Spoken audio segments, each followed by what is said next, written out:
حج زندگی میں ایک دفعہ فرض ہے، اگر وہ کر چکا ہے تو ٹھیک ہے، ورنہ ضروری نہیں ہے کہ زمینیں بیچے اور قرضے لے کے حج کرے۔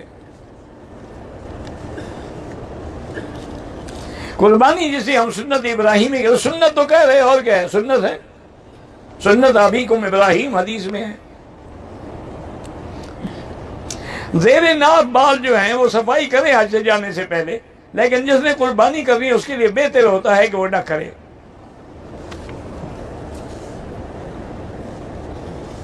ہم ماں باپ کے ساتھ رہتے ہیں، قربانی سب کے لیے الگ الگ ہوگی۔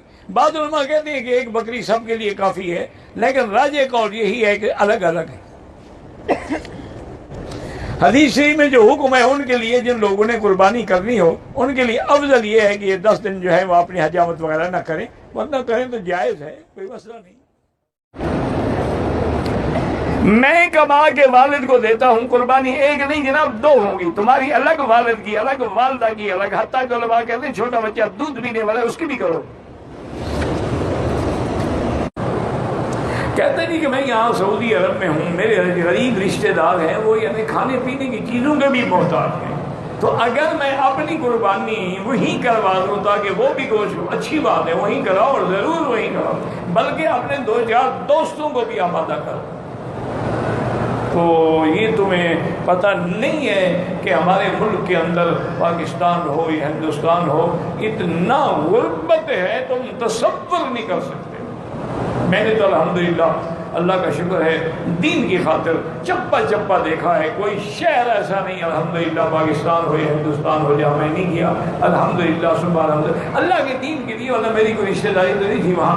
اتنا غربت ہے، اتنا غربت ہے، آپ ہوائی جہاز سے اترے تو میلوں تک جھوپڑ پٹی ہیں، سب جھوپڑی میں لوگ پڑے، فٹ پاتھ پہ جھوپڑیاں بنی ہوئی ہیں، وہی بچے پیدا ہوئے، وہی جوان ہوئے، وہی شادیاں ہوئی، وہی مر گئے، کوئی گھر نہیں، کوئی نل نہیں، کوئی غسل خانہ نہیں، کوئی لیٹرین نہیں، یعنی غربت کی انتہا ہے۔ اب تو یہ حالت ہو گئی ہے کہ لوگ اپنے گردے بیچتے ہیں، کہتے جو یار ایک گردے سے بندہ زندہ تو رہ سکتا ہے، چند دن ان پیسوں سے میرے بیوی بچے روٹی تو کھا لیں گے، اپنا بلڈ بیچتے ہیں، خون بیچتے ہیں۔